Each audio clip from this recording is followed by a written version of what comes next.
Oh, man, I've had some rough weekends of football in my life, man, but this weekend might take the cake. This weekend was not what you were looking for if you're an Ohio State fan or if you're a Browns fan for a lot of different reasons. We got to talk a lot about Saturday. We got to talk a lot about Ryan Day. We put all our eggs in that basket yesterday, waiting for that 4 o'clock start, which just sucks. Waiting around all day. 4 o'clock, Browns-Broncos, and that game goes about as bad as you could have asked for. Broncos come out. They shut you down. Dorian Thompson-Robinson gets hurt. Myles Garrett is hurt. Amari Cooper takes a shot. People want Stefanski fired. They want Ryan Day fired. What if they just flipped? Have Ryan Day come on up 71. He'll coach the Browns. Kevin Stefanski, good recruiter. Get down there, Kev. Start talking to somebody's D lineman, 3-star guy. Get him in there. You got two head coaches that are very clearly on the hot seat, one more than the other. Cavs won, but they didn't cover. But nonetheless, Cavs got a win last night. We got a lot to talk about. Oh, boy. It's a weekend of football. I wish we could just erase, but we got to talk about all of it right here on Big Play. Welcome to the show, everybody. I am Matt Fontana. He is Ryan Tyler. Good morning to everybody. Hopefully everybody had a fantastic Thanksgiving. Ryan, well, I said happy Thanksgiving to you last week, but happy post-Thanksgiving. Thank you, Matt. Same to you, and I hope everybody had a great holiday. You just got to drown your sorrows in leftover stuffing. I don't think there's much left after Thursday, but, you know, my mom brought me a little container because we ate at my wife's side of the family, and my grandma had the best stuffing recipe ever. Best. And my mom makes it. It's so good.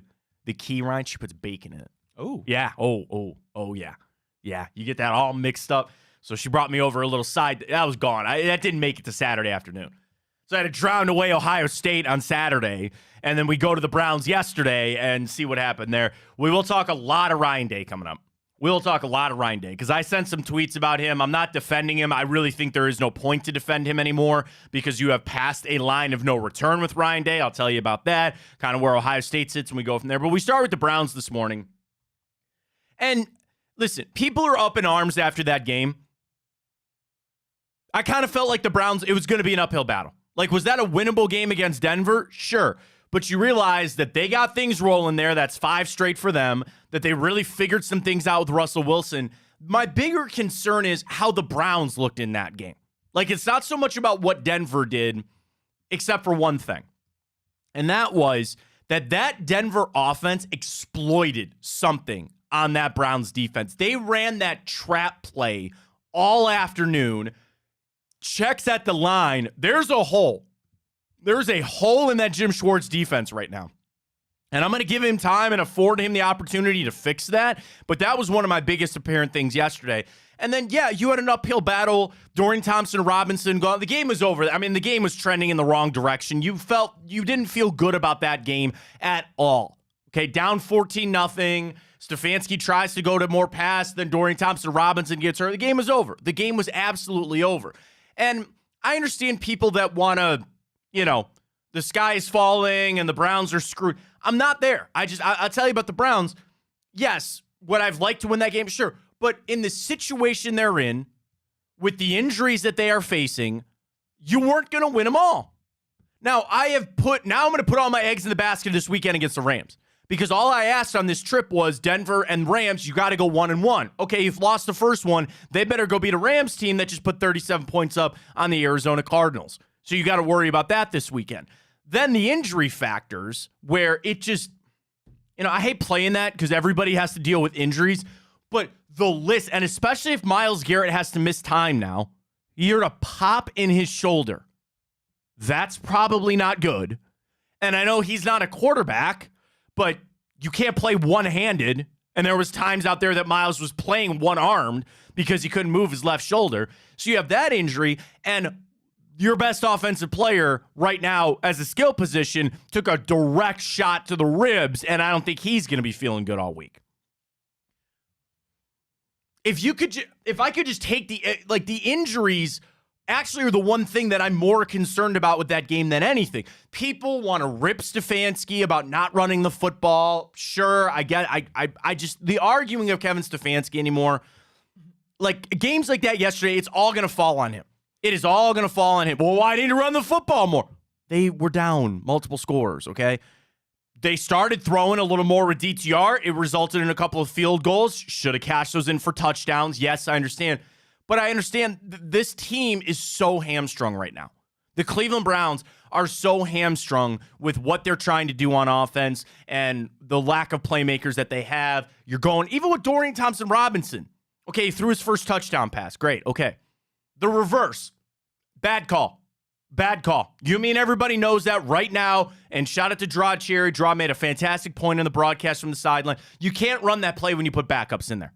You cannot run that play with Pierre Strong, who is basically a special teamer. You put him in there cold and say, hey, take a reverse here, by the way. Don't fumble the ball and try to pick up a first down. Bad play call. Completely admit that, sure. The rest of the game, I really kind of chalk it up as I didn't know what else they were going to do. And if I'm a bad fan because of that, I mean, Ryan, I'm realist about it. The Browns are shorthanded. The Broncos are a surging team, and they took it to you. If you just wouldn't have gotten hurt in that game as much as the Browns did, I'd be feeling a little bit better this morning.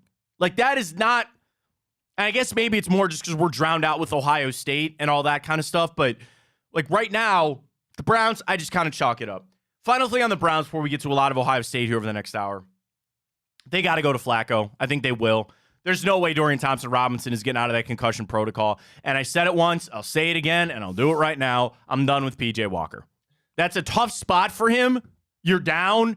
The defense knows you're only going to throw, and you're a backup. Good luck.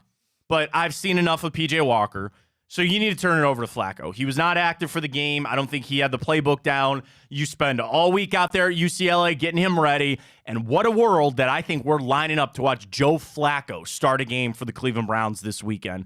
So we'll get to more Browns coming up, but the pressing thing is Ryan Day and the Ohio State Buckeyes. So that game, they got manhandled in that game. Like, that is the worst part of watching Ohio State. Yes, I hate Michigan. Yes, I owe Sonny Gupta from Tipico a nice bottle of whiskey. Now I got to get his address when he comes on Friday. Like, it's the decision-making, the not going for it on fourth down. That game, I am so disappointed in Ohio State. Like, I am so disappointed in the effort. I am so disappointed in the decision-making. And it's going to result, in my opinion, in Ryan Day getting fired. You lose that game. You're now lost 3 straight against Michigan. You're only 1-3 in your tenure. He will lose his job. He's going to lose his job over that. And I thought I would start the show and not defend Ryan Day, because I don't think there's any defending of him right now. But I sent the tweet out on Saturday. And I said, if you want to fire Ryan Day, go ahead. Go ahead. And here's the reason why. You have passed a point of no return. Because now it is everywhere. That is all that anybody is talking about, is firing Ryan Day and getting him out of Columbus. Do you know that the biggest problem with that is recruits are hearing that? There are guys, and I'm not talking about the class for next year. Ohio State is the second best recruiting class for next season. They're doing just fine. I'm talking about when he goes and sits down with the stink is on him. The stink is on Ryan Day, and it's hard to get that back off. He's not a guy like Harbaugh, because everybody wants to, you let Jim Harbaugh figure things out at Michigan. Ryan Day is not an Ohio State legend. He's not like they brought back Troy Smith or our friend here on the show, Ted Ginn Jr., to be the head coach. And you go, man, not only is he a good coach, but he was an All-American here, and he was one of the best players to ever come through the program. Ryan Day doesn't have that backing. He's got none of that. He took over for Urban Meyer. He was the heir apparent. He's here, and he's not beating Michigan. That stink. When you hear Ryan Day, what are you going to think of? He should be fired, and he can't beat Michigan. That's what a lot of these recruits are thinking. And I know it's not that simple. A lot of these recruits now, it's big money. It's how do I get to the NFL? What's my best opportunity? And if you're staring down an offer from Ohio State, that's a hard one to turn down. There are just legacy programs that you don't turn your nose up at, and Ohio State is one of them, without a doubt. So, am I worried about that impact? You have to be. You have to be. And especially the guys in that locker room, they're going to go play in the Rose Bowl, or I don't think they're backdooring their way into the college football playoff or anything. The stink is on Ryan Day. And it's going to stay there for a long time. Now, the reason that this gets complicated is that Gene Smith is retiring. Does he really want to make that move now on his way out the door? Probably not. And correct me if I'm wrong, Ryan. Has Ohio State found their next athletic director? I have no idea. I know. I'm throwing it on you here. I'm throwing that on here. I'll do some. I don't think they do. So here's the other thing. As you start to court these athletic directors, wouldn't you want to leave the door open for who they're going to hire as a head coach for a football team? College athletics are different. They got to worry about the pistol and rifle team and the swim team, sure. But it's a little like being a GM for an NFL team. You get to come in and hire a coach. You get to kind of oversee the football program and basketball program if you're one of those schools. So as they're courting these ADs, they might want a situation where they go, yeah, we like Ryan Day, but if you don't want to keep him, that's fine. And then an AD gets to come in and go, ooh, now I get to lead a coaching search and I get to do all that kind of stuff. So I put this Twitter question up over the weekend of who do you want Ohio State's head coach to be week 1 of next season? 1,200 votes. Mike Vrabel got 45% of the vote. Ryan Day was second. Brian Hartline was third. And then other of Prime's not coming here. Okay, Deion Sanders not coming here. There's no way. Mostly because his son can't transfer again. And, I mean, let's call it for what it is. He really that flame got extinguished pretty quick. They're out there in Buffalo. So, whatever. Anybody else? Anybody else came in last there at 6%. So people are going to call for Mike Vrabel. He's got to leave Tennessee first, and I think he probably will. And that is my whole argument with Ryan Day. We know his record outside of the Big Ten. Outside of the Big Ten, what has he lost? 6 games? And I think all of them to a ranked opponent, if I'm shooting from the hip here properly. Something like that. And the problem is 3 of those losses are to the Michigan Wolverines. In his career, he is 56-7. So he had 6 losses before Saturday. 13-1, 7-1, 11-2, 11-2, and they sit now at 11-1 before they get to a bowl game. So he was 56-7. And for the people that want to keep Ryan Day, which are few at this moment, which I understand, they're going to say, how do you throw that record away? How do you throw away a record of 56-7? The comeback? Well, he beats the hell out of Rutgers and Illinois and Purdue, and any jackwagon can do that. Okay, fine. You focus more on the Michigan game, which is another part of this whole thing. I'm an Ohio State fan. I am. And people will always put more on that game. When they recruit people, they talk about, you got to come here and help us beat Michigan. But, like, just on it sounds asinine to throw away a guy at 56-7 just because he loses to one team. But it's Michigan. And more often than not, which maybe not the case over the last couple of years, you lose out on the national championship. Ohio State made it, even after losing to Michigan. And I don't think they really have a chance to do that this year. They're not going to. They're not going to go. But it just on that, and I'm not telling you you're wrong for it, but that sounds insane. Does it not? That if a 12-game schedule, if Ohio State went 1-11, but they beat Michigan, it's nowhere equal. That is probably the hardest part of this. This is not a two-way street. It's you got to win and you have to beat Michigan. It's not one or the other.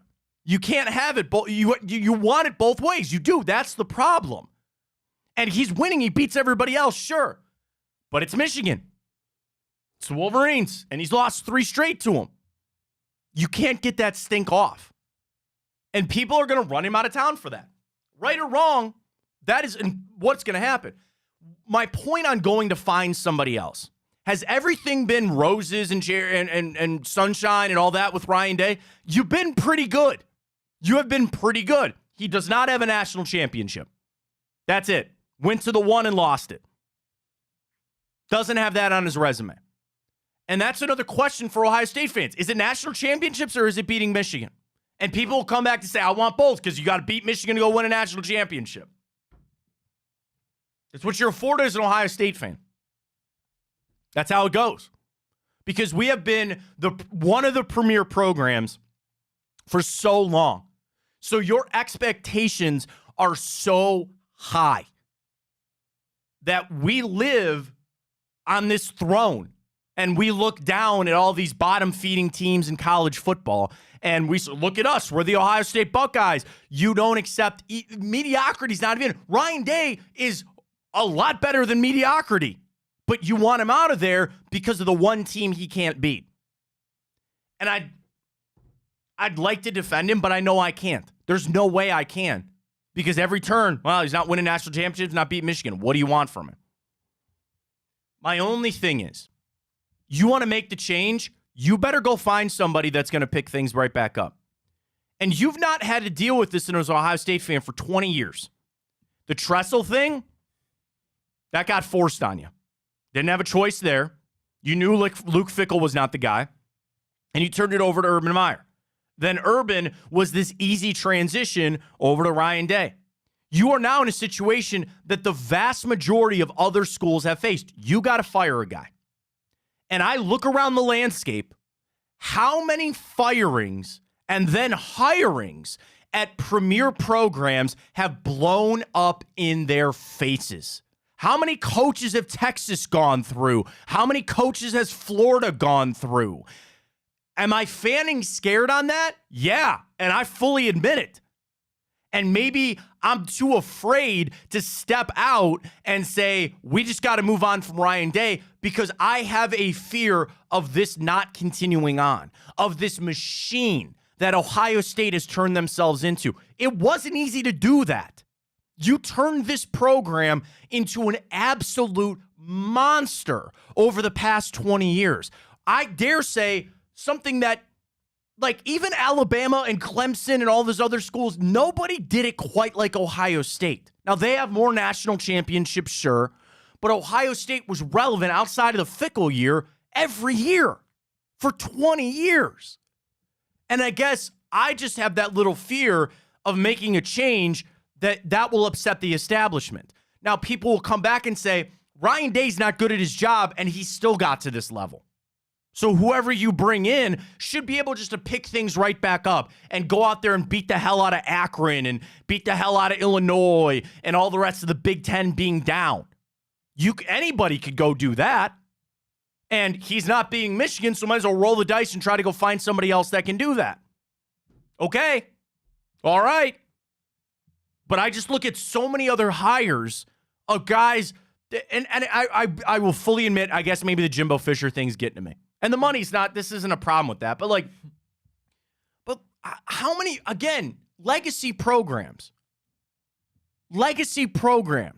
Florida's been through 4 head coaches over the last 10 years.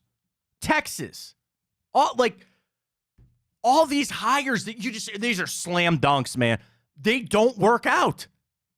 They don't. Is Ryan Day Nick Saban? No. He has put himself in this position where they're having conversations there in Columbus about what to do. And once you start those, you might as well just pull the trigger. Because I feel like there is and college is so different than the pros, it is so heavily based on the fans. The fans carry so much weight, and the majority of the fan base want him out of there. The majority of them want him gone. They're going to have to make that move. Do you do it now? Do you wait for the new AD? Do you go back for another season? Because the other problem, we'll kick off next season. If they don't fire Ryan Day, right, we're kicking the season off next year. Every game we're going to go, okay, they should have fired Ryan Day, or what's going on with Ryan Day? And I don't want to live like that. I hate that. I've been through so much of it with the Browns. Ohio State was my escape. Ohio State, part of the reason I became such a big fan over my life is they were my escape. They were my good team that I rooted for football. They were something I can get away from all the craziness with the Browns. And now Ohio State is there. They're in the middle of this, of what they're going to do. And I don't doubt that Ohio State will get top-level candidates. If they came out today and they said, we have relieved, which is always the funniest thing too, is what do you put in a press release? Were they relieved of duties? Did they part ways? Did they mutually agree? Was he straight up fired? I love the phrasing of that anytime a coach or a GM gets fired. Ohio State comes out today and they say, we have parted ways with Ryan Day, you will have a list, a Bible-sized book of people willing to come coach the Buckeyes from all different walks of life in college football. That's not my problem. You will have top candidates, but you're going to bring them in, and can you replicate that success? Part of why Ohio State is so good is the recruiting. Let's talk about that. Because Ryan Day, after taking over for Urban Meyer, because as good as Urban was as a coach, his recruiting, and you know those Florida teams and how stacked they were, and you know the teams that he put together at Ohio State. Recruiting in college sometimes is more important than the coaching. Ryan Day didn't miss a beat, did not miss a beat with the recruiting. Now, you want to talk about Kyle McCord, and they could have gotten a better quarterback. Sure, maybe fine. Like, that's why the star system. Kyle McCord's a 5-star quarterback. You see that other guy they just signed? The recruit coming in. He's got some weird name. It's like Air Morgan or something like that. He was a 4-star recruit. He commits to Ohio State. They bump him up to a 5. Those stars, those recruiting stuff, I got no time for that. That recruiting trail stuff is nuts to me. But they're getting top-level talent. They got Marvin Harrison to come to Ohio State. They got the receivers. You would say, oh, that's Brian Hartline. That's Brian Hartline. He gets those guys there. And all the other assistant coaches, Larry Johnson, and they have a good group of assistant coaches. You fire Ryan Day. Is Brian Hartline going to stick around? I would imagine that he would ask for the job. Would he not? And if they didn't give it to him, would he not leave? I think about Jim Leonard in Wisconsin, right? Defensive coordinator, and it was supposed to be his job and all that. They gave it to Luke Fickell, and he said, blank off, I'm out of here. It's a Wisconsin man through and through. You just going to turn it over to Brian Hartline? Okay, sure. No head coaching experience? Good luck. Best of luck to you. Because that is the other, outcome. What's what I'm looking for? That's the ancillary stuff outside of that. You fire Ryan Day. There's no guarantee that Brian Hartline sticks around and you just keep printing these wide receivers like you are. But that's also the downfall of Ryan Day. He does not have an issue with talent. For what you want to say about Kyle McCord, Ohio State had a talented enough team to win that game on Saturday. They have had talented enough teams to beat Michigan over the last couple of years. But they haven't. And his in-game stuff and not going for it on 4th down or your decision-making. I mean, again, I watched that game. You got out-physicaled because Michigan wanted it more. I think playing at the Big House was a mistake. Or, not a mistake, but that was a big problem with that game. And also, what was one of our biggest concerns all season, Ryan? What was one of our biggest concerns about Ohio State all year? Kyle McCord. And do you know who didn't play to a well enough level to win that game on Saturday? Kyle McCord. And I hate piling on that because people forget. They get wrapped up. Pro game is different. Kyle McCord's a 20, 21-year-old kid playing college football. And there are people, I get it. I sometimes that line gets skewed. So I don't want to sit here and rip him. I'll rip Ryan Day for maybe not putting him in the right positions or calling the right plays and all that kind of stuff. But I guess when it came down to everything, you didn't have the horses. You didn't have the guy. And again, it all falls back to Ryan Day. Maybe he should have recruited Drew Aller. Maybe he should have brought in a better quarterback. I don't know. But it's just like my gut right now, if you're asking me, should you fire Ryan Day? I'm going to say no. But then I got to deal with a lame duck season coming up. And the big twist is you go to 12 teams in the college football playoff next year. Ohio State will never miss that. They will never miss that 12-team playoff. They're just not. So and making the playoff is relative because I still think it's about national championships. If you went to the semifinals and lost, kind of like last year where, it was you and Clemson, you knew that. Or not Clemson, Georgia. You knew that was the true national championship game and you gave Georgia everything you had and you lost. So once they start making the playoffs, that's never going to be enough. So I don't use that. Some people want to dive in and go, well, keep Ryan Day around. He'll go 11-1 or 10-2 every year, and you'll still make the playoff. I don't think that's enough. And whether this was the right fit from the jump, Even if I'm Ryan Day, and I'll never do this, I'm almost walking away going, what do you people want? Beat Michigan. Beat Michigan. That's the job. They're going to ask you for everything. They're going to ask you for the moon and the stars. You got to win in the regular season. You got to beat Michigan, and you should be contending for national championships. And he's not done that. Beat Michigan part, anyway. Two college football playoff appearances. One national championship appearance. Oh, no, I'm sorry. I'm an idiot. 2 playoff appearances, 1 national championship appearance. So again, in 5 total seasons, he's made the playoffs 3 times, and he's went to 1 national championship. And I'm just going to say this. It doesn't mean that I defend that. You're going to throw that away. Just bear with me on this statement. 56-7, 39-3 in the Big Ten. We know those 3 losses. 3 appearances in the playoffs, 1 appearance in a national championship in 5 years, and you're going to discard that. I'm just saying that.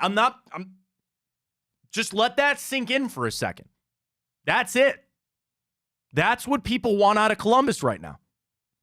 Okay, that's fine. And that is where I sit today. Because I thought, honestly, Ryan, I thought I was going to wake up and do the show today where I was going to defend Ryan Day and I was going to tell the Buckeye honks out there that they're crazy and they're going to throw it all away. But I have realized that the wave, the insurmountable wave of pressure to fire him, it's like you stand on the beach for a tsunami. I'm going to get destroyed by it. And I don't have much ground to stand on. So I'm going to take a step back from that and I'll say, you want to fire him and move on? That's fine. But go find me another guy. Go find me somebody else. That's fine. Go ahead. Sure. And that's going to be unknown for 2 or 3 years. But I just see too many times with these schools that are in the same position as Ohio State. Think USC sitting there feeling really good about Lincoln Riley right now? Probably not. All the coaches that all these other schools have gone through. Is that me fanning scared? Yeah. But that's how I feel this morning. It's not as easy as some people think. We have fallen into such a false sense of security as an Ohio State fan because of the success that we have had for so long. You just keep turning it over to better and better players and better coaches. And if you think, we'll just do it again, okay, that's fine. Who are you going to hire? That's my biggest question in all of this. Who are you going to hire? And there's probably a list of coaches out there that might get me excited a little bit or somebody I'd circle on and say, okay, I'd talk to that guy. I'd be interested in that person coming back. People jump on Vrabel because he went to Ohio State. I think he's a good coach. Does he really want to come back to college? Dealing with all the stuff you got to deal with now? I think that's remain to be seen. Do you just elevate Brian Hartline? I know you wouldn't miss a beat in recruiting, but you would have to go probably find a play caller. I don't know if Brian Hartline would want to call plays. Is that something that he does? I don't know. Who else would be on that list? Dan Lanning from Oregon. He's got to leave Oregon. Why would he? He's coming to the Big Ten. He could just stay there. He's built up enough cachet there. There's no point in him leaving. You're going to poach somebody else? I don't know. And yeah, Michigan, they had to put up with some losing with Jim Harbaugh to start. But even Michigan is another prime example, right? Look at the crap show that they were in the 2000s and the 2010s, the Rich Rodriguez and the Brady Hoke. It's not that. That's my big, it's not as easy as you think. It's not as easy as some Ohio State fans are making it out to be that they'll just go find some great coach and they can do exactly what Ryan Day is doing. There are people that have that opinion this morning and this misnomer that Ryan, I could go coach Ohio State and they'd go 11-1 every year. I could just go out and beat Illinois and all these other teams. All right, fine. Go ahead. I'm telling you it's not that easy. That's not the case. I'm telling you that right now. And if you cross that line and you want to step into it and get into this, there's no coming back. And I dare say that we are already there. Will it dissipate in a week or two? Sure. Wait to see the college football playoff rank. I mean, It's the other thing I was going to try to do this morning, Ryan, and we'll find the college rankings tomorrow. What did Ohio State fall to in the AP poll? 6, right? Yes. Which is like, that's fair. So Georgia, Michigan, Washington, Florida State, Oregon, and Ohio State. Texas and Alabama each have 1 loss. If you want to do this, it's going to come off as I'm a loon, but let's do it. Here's Ohio State's path to the playoff. Okay? You want to do it this morning? You want to get a little crazy? Let's get nuts. You want to get nuts? Let's get nuts. You need Georgia to beat Alabama to throw them out. You need Washington to beat Oregon to throw them out. And then, of course, Michigan has no business losing to Iowa, and they won't. So then you will stare down, and I hope Texas loses. That would be nice. You are then staring at Ohio State, Florida State. And if Florida State, which I don't know if it'll be quite the runaway that you think with Louisville, maybe we're rooting for the Louisville Cardinals there to get that done, they would take Ohio State. I don't know how you could take Florida State without Jordan Travis. And I said that last week when he got hurt, and I say it here again today. This is going to get clipped and sent on our show, and it's just going to anger a lot of people. There is a path. Now, the problem with that, let's say that the cosmos align and everything that you need to happen happens. Washington beats Oregon Friday night. And again, this would help. Oklahoma State beats Texas, not Oklahoma State beats Texas. Georgia beats Alabama. And somehow Louisville beats Florida State. That happens, Ohio State has made it. Louisville's got 2 losses. Even if they beat Florida State, who's undefeated, the Jordan Travis factor, I think, washes all of that out. If Louisville beats Florida State without Jordan Travis, that's not enough for them to justify 2 losses. Alabama with 2, Texas with 2, and Oregon with 2. Ohio State would make it. Of course they would.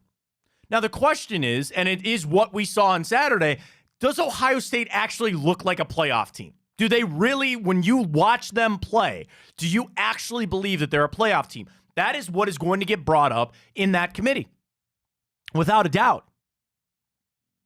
But they would still take the power of Ohio State over the majority of those schools, especially with 2 losses. And again, Saturday sucked, but you were in that game. You did not get blown out, and it feels that way. It feels like you got dominated 45-7. That was not the case. You were in it. So if you look at it and you say, you have 2 top 25 wins from the season with Notre Dame and Penn State, and you played Michigan, who at the time was 3, to a 1-score game, and that's your only loss, and there is an opening, they're going to take Ohio State. They will. But that's not going to be enough. And I know you fans out. That's not going to be enough to just give Ryan Day the free pass. That doesn't solve anything. Because that goes back to what I started with. The stink is on Ryan Day. And outside of him going to win the national championship this year, it's not going to wash off. And you want to know the crazy thing? He could go win the national championship and people will still be upset about that Michigan thing. And I get, like, it's kind of hard for me to describe this, but bear with me for a second here. I'm an Ohio State fan, born and bred. I will be forever. You know, well documented on this show, that I hate Michigan. And I texted this to somebody on Saturday. It's not even so much about Ohio State winning. It's that I hate losing to Michigan. You know what I mean? It's not that I'm upset Ohio State lost, that they didn't win, but it upsets me that we lost to Michigan, if that sounds crazy. But you get where I'm going.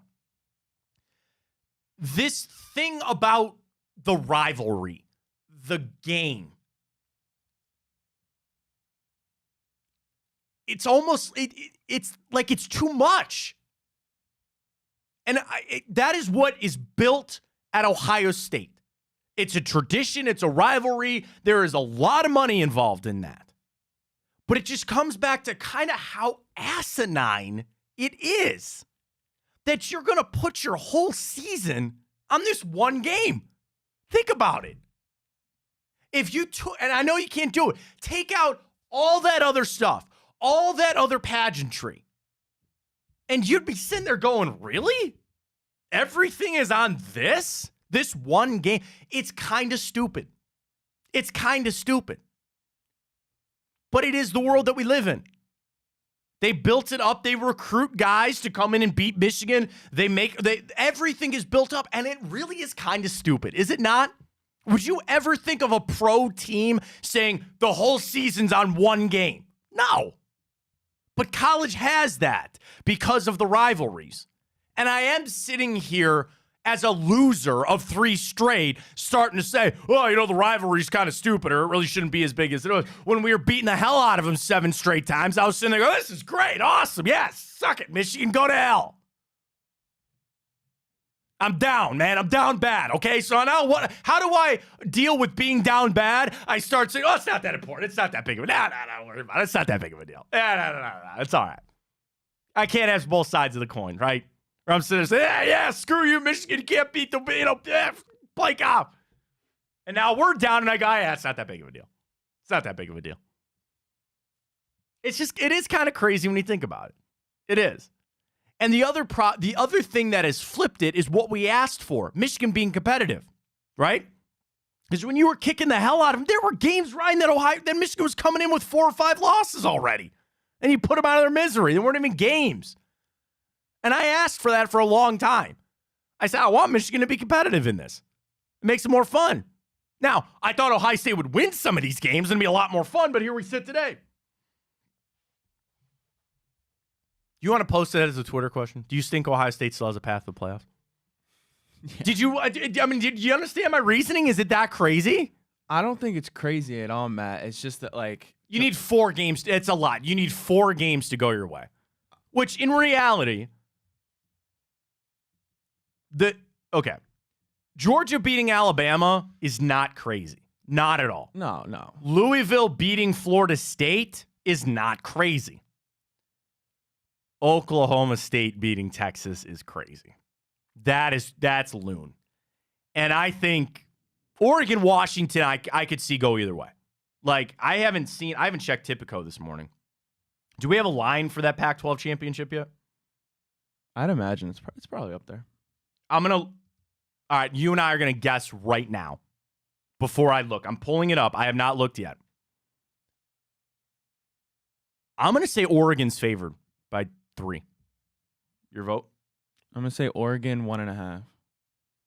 Tipico, use that code BigPlay100. Oh my God, Oregon's favored by 9. 9? 9. That's bad. That's not good for Ohio State. That's not. So the 2 games Oregon, Washington. Oregon is favored by 9. Texas is favored by 14 over Oklahoma State. The Oregon-Washington is the one that'll sink you. That's the one that's going to sink you. Because you could sit there and try to make the case for Texas. Let's say Texas just wipes the floor with Oklahoma State, which is very possible. First, you need Texas to jump 3 spots to get up there into a playoff thing. We know top 25 wins. They beat Alabama in that thriller in game 2. They beat Kansas State, and then they faced number 20 Oklahoma State. They lost to number 12 Oklahoma in a 4-point game. So Texas's resume is just as strong as Ohio State's. Probably stronger because they beat Alabama earlier in the year. So the path is there. It's not at all an easy one or a bright path. That's you're asking 2 basically double-digit dogs to get a win. That's not happening. That's not happening. And if you sit there and especially Texas, because the committee is foaming at the mouth to get Texas in. They would love nothing more Then they have Georgia. And here, I'll give you the exact rankings. Georgia, Michigan, Washington, Texas. They would love nothing more than that. You would have Michigan, Washington in the first round, in the semifinal. There's your Big Ten primer. There's all that. And then you have in the Southern battle there, Texas and Georgia. Who wouldn't want to watch that? That is the dream scenario right now. You know what the committee doesn't want? 2 Pac-12 teams. You know they don't want that. But if that's how it plays out, we'll see. And Ohio State will be on the outside looking in. Frankly, because at the end of the day, do they really deserve to go? Like, is this a team like the 2015 team where you look at them and they are stacked with talent, and they just had a hiccup? No. Marvin Harrison's one of the best players in football. His Heisman odds are gone. Sucks. Travion Henderson's really good. You don't got the quarterback. Defense showed up. They played better. Not enough. So I gave you the path. I wanted to give you some sort of path, but it's very unlikely, extremely unlikely for the Buckeyes to make it. And, again, with where we sit with Ryan Day, I wouldn't fire him. I wouldn't do it. I just wouldn't. Is part of it me fanning scared because I don't know who else I'm going to get? Yeah, sure, fine. I just think you got a good thing going. And you want to upset the establishment? Sure. For people that want to say it's just plug somebody in there, they'll go recruit. Plug somebody in there, they'll go win those games. Okay. That's fine. And I'll tell you what, I will happily eat crow. They go sign Coach X, and he comes in here, Coach A, B, or C, and they come in here, and they do what Ryan Day did, and they get to a national championship. That's fine. I just think it's a little harder than people are making it out to be.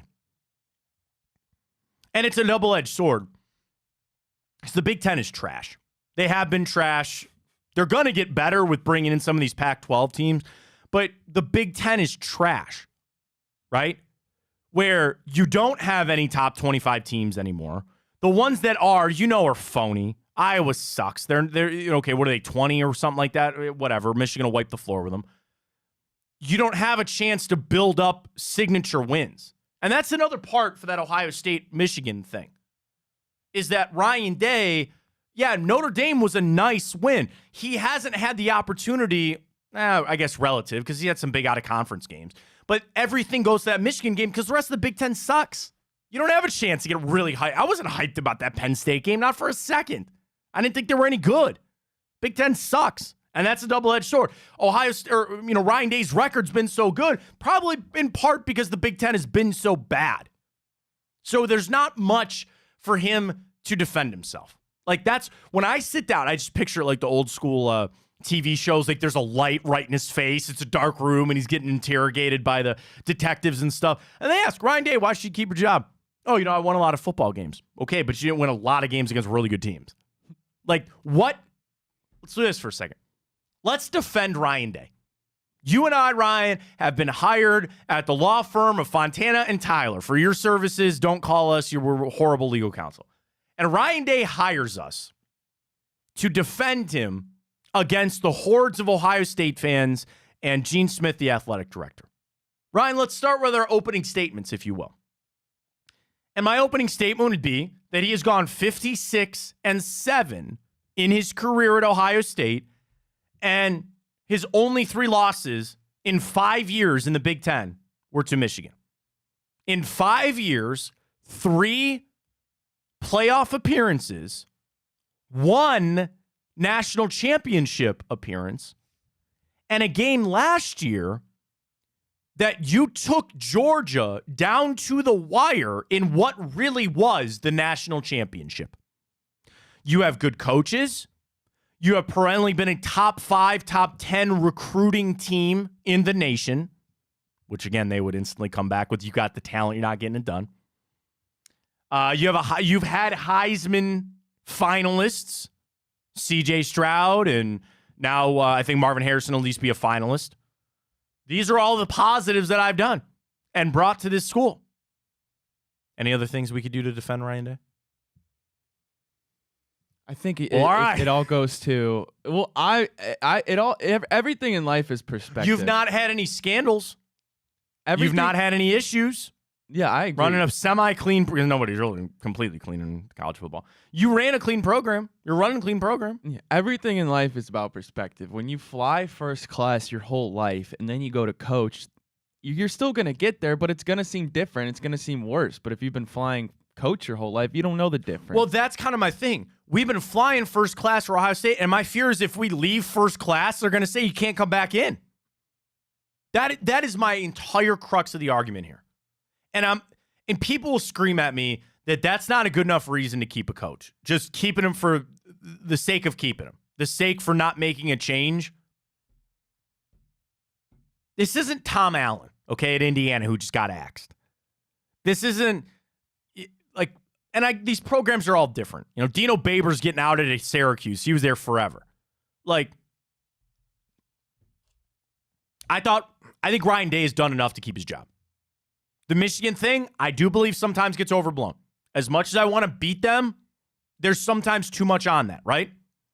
But the other issue with everything when it comes to Ryan Day, does he have enough to sit down and say that there's a guy that can't do what I do? There is you can't, because that would be the most powerful thing that he could do. When he sits down with Gene Smith or he sits down with the brass at Ohio State, what he would need to say is, you can't find somebody to do what I do.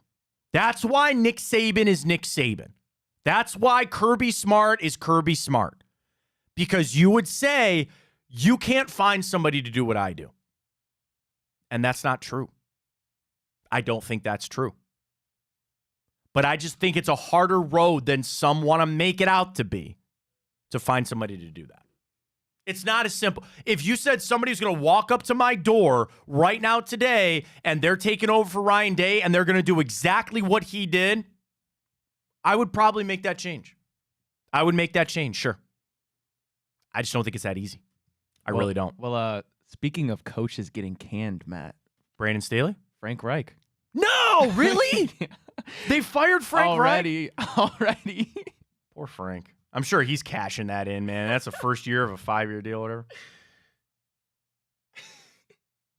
He and Rob Chudzinski. At least Chud made the end of the season. Special teams coordinator Chris Tabor is now the interim coach, and he's addressing the team as we speak. What a gut punch that is for Frank Reich.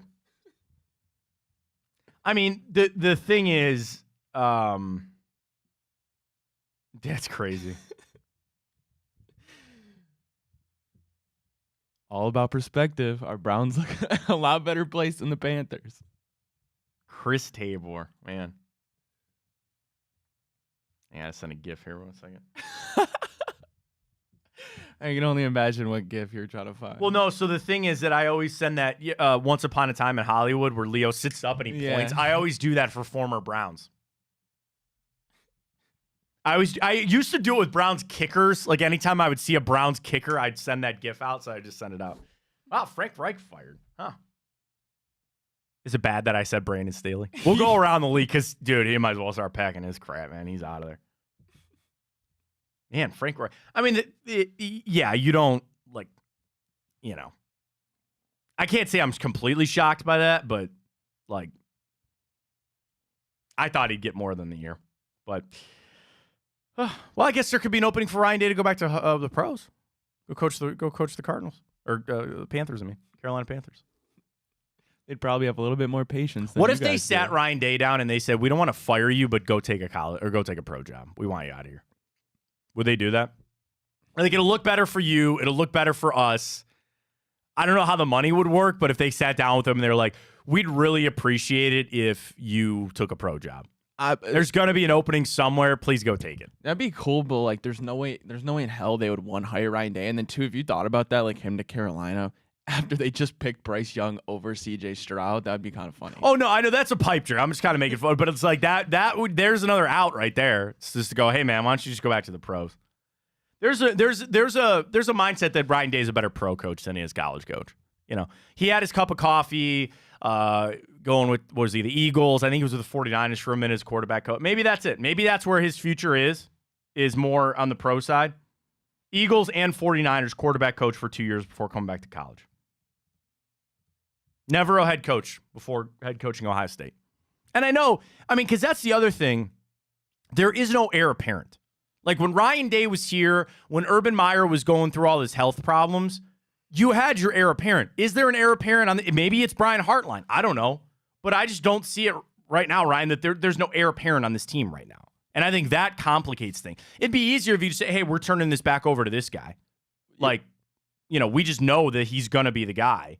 And but they don't have that. Yeah, and Matt, when you mentioned Brian Hartline earlier, I mean, like, it makes me wonder because I remember when Fickle obviously left to go to Wisconsin, one of the guys that interviewed with our athletic director was Brian Hartline. And then I remember, a week later after that interview, or even just a couple of days, he came out and said, like, hey, I'm here to be a Buckeye for life, which I don't know. To me, yeah, Matt, but that was eventually is going to wear. To me, that was more realistically probably I didn't get the job, so now it's going to be like I wasn't even really interested, and I'm with the Buckeyes for life. And I don't think they would ever make Brian Hartline head coach. Well, I mean that goes back to Hartline, because if he says, "Listen, man, I know I got it good here, and I know I get paid a lot of money. I'm just an assistant. I'm beloved here." And I don't want to rock that boat. He has a young family that live in Columbus. And he could, to your point, I'll do this forever, right? Brian, I feel pretty confident in saying this. Brian Hartline's never going to get fired as the wide receiving coach for the Ohio State Buckeyes. That's never going to happen, especially recruiting coordinator. So you could say, this is a nice, cushy job. He gets paid more than the average assistant. And I don't want to take that job. I don't want that headache. And every coach that comes in here, sorry, this is a requirement. You got to keep Brian Hartline. I could see that. I could totally see that. It's just that being the arrangement that they have. There are plenty of guys. I mean, the only thing is he's never done it. And I would imagine that there's probably some little itch that he wants to scratch just to see if he could be a head coach. But we see that all the time with coaches. Jim Schwartz here. It wouldn't shock me, because this is another statement I was having a conversation with somebody this weekend, that with all these head coaching openings, which are already starting now in the pros, they're going to call Jim Schwartz. Make no mistake that multiple teams are going to request to interview Jim Schwartz after the season. And what my hope is, he says, you know what? Been there, done that, and I don't want to do it again. Brian Hartline can't say that. He's never been the head coach. And I wouldn't think that you get to that level and not at least wonder, and not at least let your mind wander. Now, for Hartline, he didn't have to do it now. He's still a younger guy. He could say, yeah, I'll ride it out here for another 5 years, and then maybe a head coaching opportunity will come around. But if he's truly that born and bred Buckeye, then yeah, how could you go coach somewhere else? How the hell does Luke Fickell walk into Wisconsin and go, I'm all in, go Badgers? Don't get me started. I know. Trust me. I know. I don't hate the man, but I hate the game. Sorry. Went down there, used Cincinnati, and now he's at Wisconsin.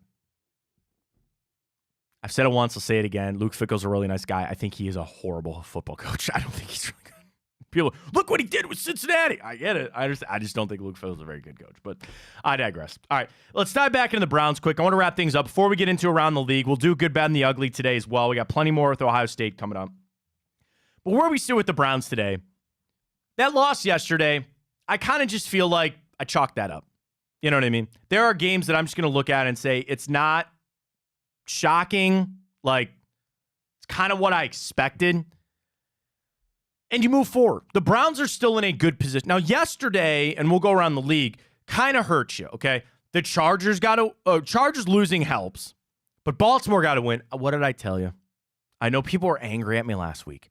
Stop worrying about the division. The division is not going to happen, okay? And that is now apparent. Done. You got to focus on the wild card. But even on the wild card side of things, okay, Houston lost. That helps. Steelers won. They're hot on your ass. You obviously saw Denver. They seem to have things rolling there. And then there's Buffalo, who lost to Philly. And they're surging, but it's like, they're still so far behind. What are you going to do? So yesterday for the Browns was like an okay day. I think that was, it's truthfully an okay day for how things laid out for where they sit. Right now, they are in the 6th seed. They have the same record as Pittsburgh. The only thing is win on division games. The tiebreaker right now for the Steelers and the Browns is over division games. And then we have a 1-game lead on Indianapolis and Houston and now Denver. They're all just 1 game behind us fighting for a playoff spot. And I've said that, where you have Pittsburgh, Cleveland. Do you really believe the Colts are going to be in the playoff hunt come the end of this? I don't necessarily think so. Denver, Houston. And if you want to say Buffalo, so that's a lot of teams. Pittsburgh, Cleveland, Houston, and Denver. And I guess Buffalo. That's 5 teams for 3 spots. That's truly how I look at it. I don't think the Colts are making it. I know the Raiders are cooked. So as far as that goes yesterday, it was an okay day. Houston losing probably helps you a little bit. It would have been nice if the Steelers lost, but the Bengals suck and we'll beat up on them later in the year. Yesterday was an okay day. And I know people are angry and people are going to scream from the mountaintop on Kevin Stefanski to fire him. You run in reverse. You can't run the football. You're down, guys. You're down, guys. Where I'm at, and I'll probably get there even more tomorrow, I'm not angry after that loss. I'm not. And I hate doing this to people. I don't know how you can be really that angry after that game. Seriously. And if you want to use it as Kevin Stefanski's terrible as a play caller and that's your anger, okay, fine. I look at it as you're playing one of the hottest teams in football. You had to start your 5th string quarterback or 5th round quarterback and then turn it over to somebody who was worse. And your defense was getting gashed. So what happens? I don't know. You didn't lose to the Bengals yesterday. You lost to the Broncos. And they're a decent team. My sole focus and my sole concern out of that game, Ryan, the injuries. That's it. Like the loss, okay. I chalk that up. You're 7-4. It doesn't change where you're at. You have 6 games left, and I just need 3 wins. That's how I started this whole thing. When DTR first started this thing, I needed 3 more wins on the way out. You have 6 games to get that done. And frankly, 2 of them, you have no business losing. 2 of them, the Bears and the Bengals, you have no business losing. And I can even throw in the Jets there. And then you got a game this weekend against the Rams, a little bit of a toss-up. My sole concern is the injuries. I'm not devastated, but I am extremely concerned about Myles Garrett and Amari Cooper. Dorian Thompson-Robinson, yeah, that was a pretty brutal hit, man. That was a tough hit. You have Joe Flacco. And I think it was maybe always, which is funny because I had this conversation last week. We had this conversation on this show last week. And everybody was high and mighty after Dorian Thompson-Robinson, right? After they beat the Steelers and how great that was, right? Well, I said I was willing to let him start and give him a runway of multiple games if it went bad. And now all of a sudden we're turning into Flacco. The injury's the changer, right? The injury is what changed here. But Ryan, did you think Dorian Thompson-Robinson played poorly enough for his time on Sunday? Like, imagine he left that game and he's completely healthy. Would you still start him this weekend? Threw his first touchdown pass, got you down the field a couple of times. I would say yes. I think Dorian Thompson-Robinson actually showed me enough when he played to start him again. Yeah, I mean, I'd be fine with, yeah. The issue is he's not. We all know he's not. He's got a concussion, so he's going to be out. I mean, there's like literally the one thing you cannot do with a rookie quarterback is drop the damn ball. Well, dude, okay. And I know this is going to come off as an uber Kevin Stefanski defender, okay? Can we put a little bit on the players? Seriously. Dude, thank you. Seriously. And the reverse, and dude, can I tell you the statement that has just been drilled into my head for the last 24 hours? Oh, Stefanski thinks he's smarter than everybody else. For the love of God, stop tweeting me that. I don't want it. Everybody just goes, Stefanski just wants to think he's smarter than everybody else. Did you ever think for a second that he's down his players on offense and needs to do a little something to figure something out? can't quite drop back with Patrick Mahomes and go throw it all around. He ran a reverse and he fumbled. Stupid play call. I tell you that right now. I'm sure Kevin Stefanski would admit that. Oh, Harrison Bryant, what are you doing? He was 4 for 4 on first downs prior to that. Now, my complaint on that, and I will say this to Kevin if he was sitting in this room, you ran Harrison Bryant before to protect Deshaun Watson. He's not in there anymore. Let Dorian Thompson-Robinson sneak it. You ran Harrison Bryant when you had Deshaun Watson in there because you had to protect Watson's shoulder. He ain't in there anymore. He's not in there anymore. Give it back to the quarterback.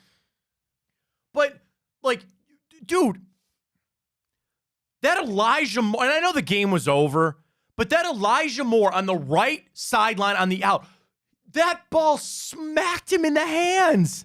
Smacked him in the hands. David Njoku's got the yips. Amari Cooper, now the one in the end zone on the 2-point, that was like a little down and away from him. What are you going to do? And like to get like real X's and O's, yeah, Dorian Thompson-Robinson throws a different football than Deshaun Watson. My anger on that, Dorian Thompson-Robinson has been your starter for 2 weeks and he's been practicing. Figure it the hell out. Figure it out.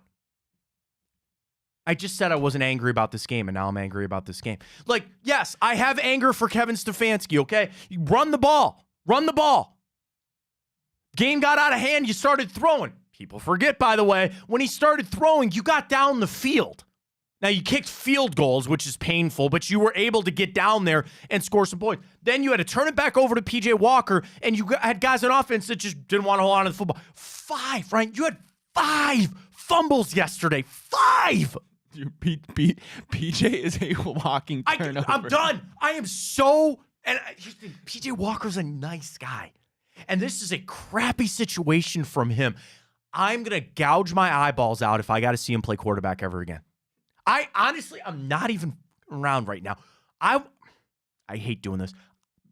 Demote him to the practice squad. I get him out of here. I need him gone. Seriously, and that's so mean of me to say because he has done nothing. Done nothing. He's been put in a crappy situation. What do you want him to do? For my own mental health, I cannot watch PJ Walker play quarterback anymore. I'm sorry. I'm sorry, I can't. Now, you're going to put it on Flacco for this weekend, sure. And trust me, we'll do this show this week. Do you really think 35-year-old, 36-year-old Joe Flacco? I'll tell you this, man. There are people that have some grand idea that he's actually going to be good. I will tell. My bar is down here. Okay, my bar down. We'll see. But don't expect Joe Flacco to come walking in here and fix everything. The other thing you got to fix is that defense. Because, oh boy, did you get exploited. They ran that trap play up the middle like a 1942 football team. They just ran the trap all day, and Javonte Williams just smoked you. I will try to... Jim Schwartz deserves that. Jim Schwartz deserves the opportunity to fix it, but he has to. Because that defense got exposed. You saw Russell Wilson come up, and what did he do? He faked the Browns into giving away what their defense was, changed the play, and beat them up. I mean, at the end of the day, too, that game, very clearly, was no juggernaut. What did Russell Wilson throw for 134 yards? They didn't even have a 100-yard rusher in that game.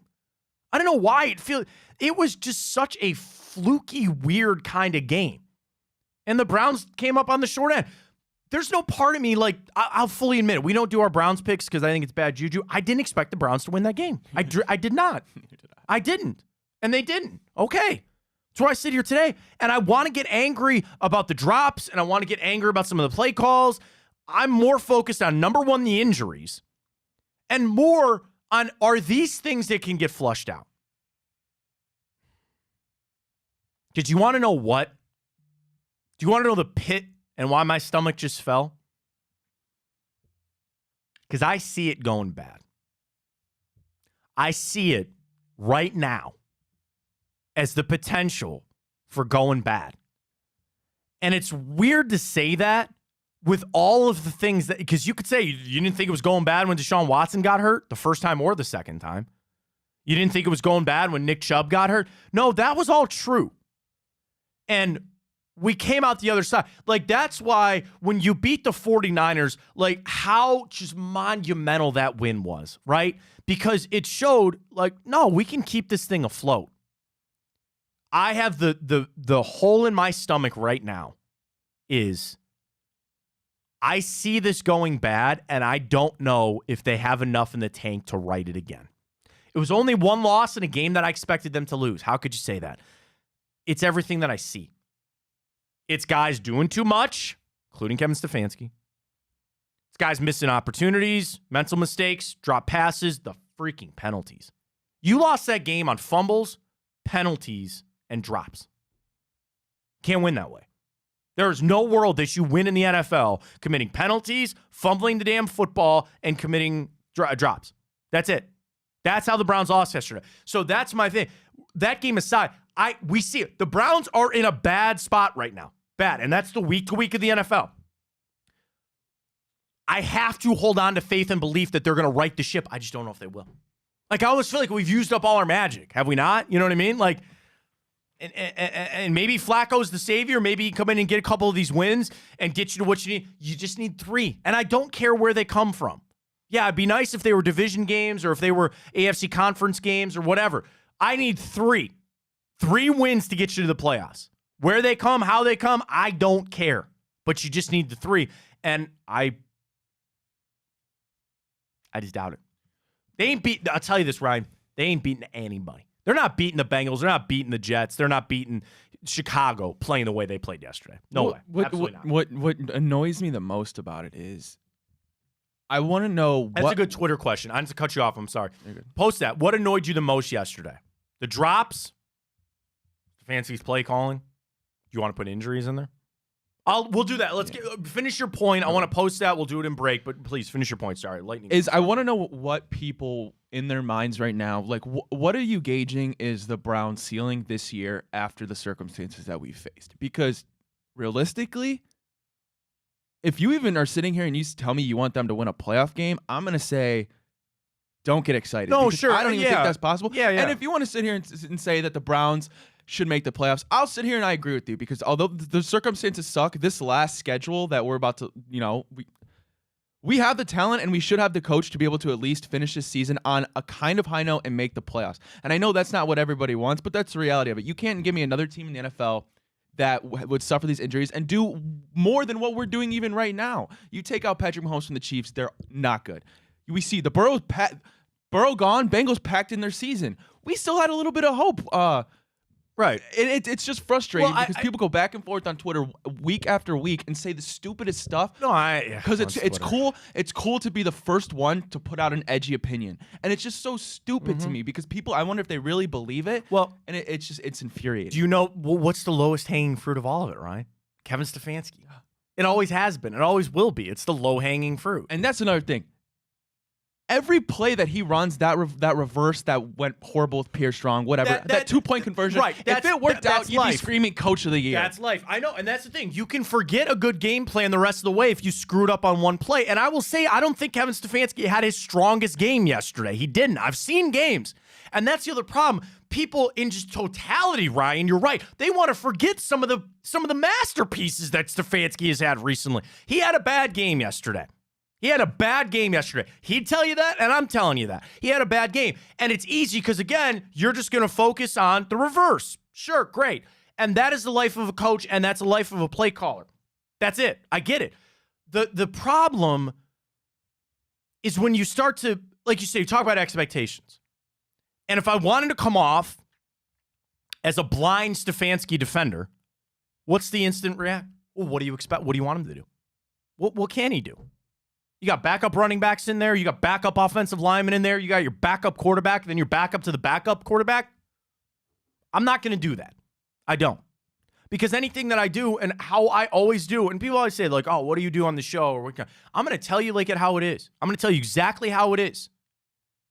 I understand what Kevin Stefanski has had to deal with. And frankly, I've given him and will continue to give him a lot of credit for what he has had to do with this team. In the same breath, I will tell you that he had a crappy game yesterday. I don't want him fired. Thank you. I don't want him fired. He had a crappy game. We can call that for what it is, and we move on to the Rams. We went into Mile High, one of the hardest places to play in the NFL, as the most banged-up team in the NFL. We lost our quarterback yet again, and people are acting like we just lost at home with the healthy team to the 1-10 Panthers. It doesn't make sense. I mean, that's the thing. Look at other teams. Look at all the freaking talent that Brandon Staley has. Look at that. You want to talk about some bad... The other problem is with Stefanski, and he, of course, has brought this upon himself because of the jobs. He has a dual role. Because people can't separate the play caller and the head coach. Where if I just told you about the head coach, and I would tell you that you are 7-4, right? 7-4. With all the crap that is going on, the head coach, you go, dude, what a job, man. Holy cow. But then you've got the offensive coordinator side of things. And you want to know what? Do you want to know what I've realized with Browns fans? They put so much more stock in the OC side of it than they do the head coach. Tell me I'm wrong, because I'm not. People out there, because it's easier to grab on. I talked about that low-hanging fruit. Ryan, it is 1,000 times easier for some unnamed person on Twitter with no profile picture to bitch about the play calling because it's there in front of you. It smacks you in the face when he runs a reverse and it screws up. That's easier to do. So by focusing more on the easier part of complaining about the offensive coordinator side of things, you forget about the head coach side of things. And you can't, and I'm not asking you to divide it because it's the same guy. But the issue is people are not taking into account the head coaching side of things because they only focus on the OC side of things. That would be the thing. If you ask Browns fans, we did a poll, okay? We sat down with Gallup and we said we want 1,000 Browns fans from all different areas of Cleveland, all different ages, get all the demographics, all that kind of stuff in there. And you polled them. And you said, would you fire Kevin Stefanski as the offensive coordinator? The majority of them would say yes. But then in the same breath say, would you fire him as the head coach? And I think the majority of people would say no. And that is the issue. You can't have that because that is how things have been set up. And I've said that from day one. You take the OC away from him, you know what? That's crazy. Because there was so long, and it was certainly Hugh infected this a little bit, where I said, if you take the OC away from him, just fire him. Take it away. But damn, Ryan, I'll tell you what. I don't know if I feel that way anymore. Where I think Kevin Stefanski has done enough to prove to people that he is a really good head coach. And maybe he could just do that. Now, to himself, what did Odell say yesterday? Himothy University. That's what he said. Yeah, we did the intro. He said Himothy University, which is pretty funny. Great game last night. Good celebrations, Zay Flowers. Dude, we'll get to around the league. Do not let me forget. I'm running on no sleep, man. The kid, bad night last night. This is a bad weekend overall. Rough weekend. I had a wedding, though, Saturday. That was a lot of fun. Shout out to Brian Mary Kate. Congratulations. Remind me when we go around the league.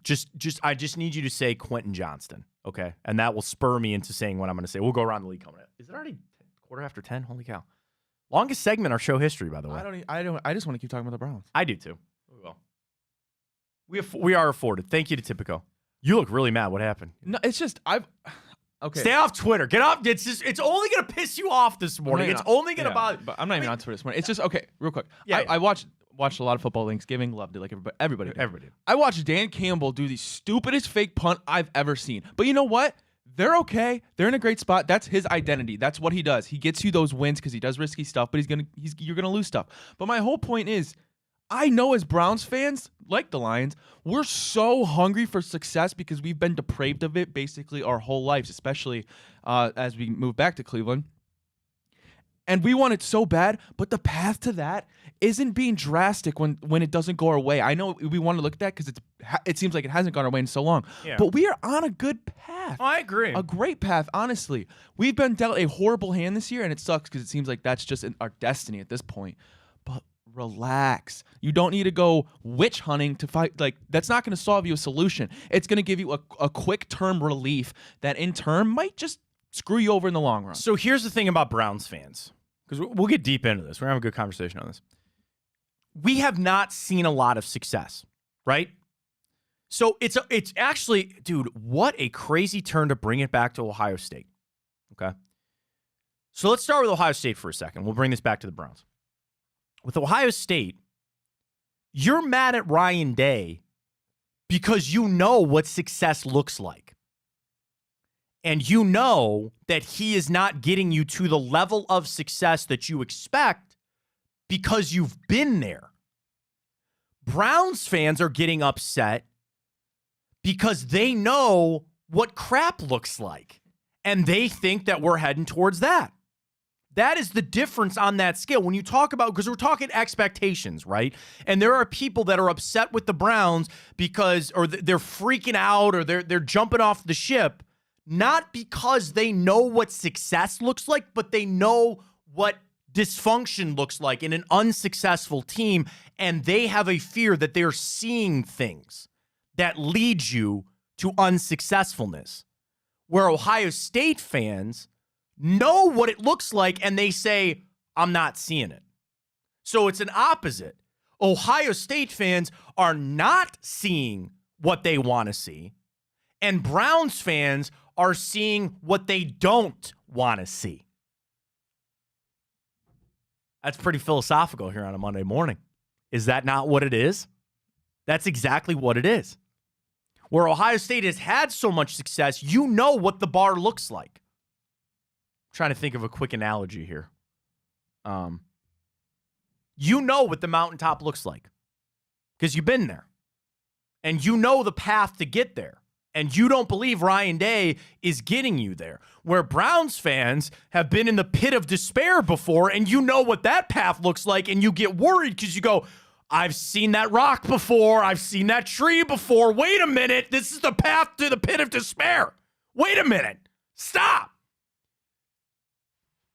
When it doesn't have to be that way. This could be a brand new, and it was never going to be easy. It was never going to be something with this season, everything you had to deal with. But that's the problem with Browns fans. As soon as, and I don't want to say a few things have gone bad, because Ryan, a lot of crap has gone bad. It really has gone bad for the Browns. But it brings those wounds back up to say, I know how this starts. You know what I mean?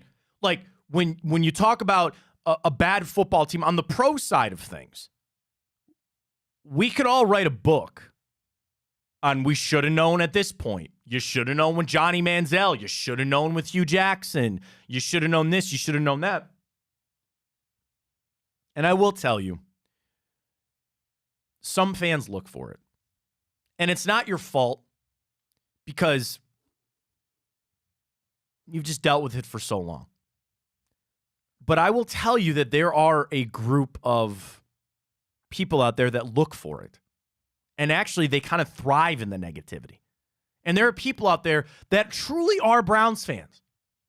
Really are Browns fans. But it's better for them when they suck.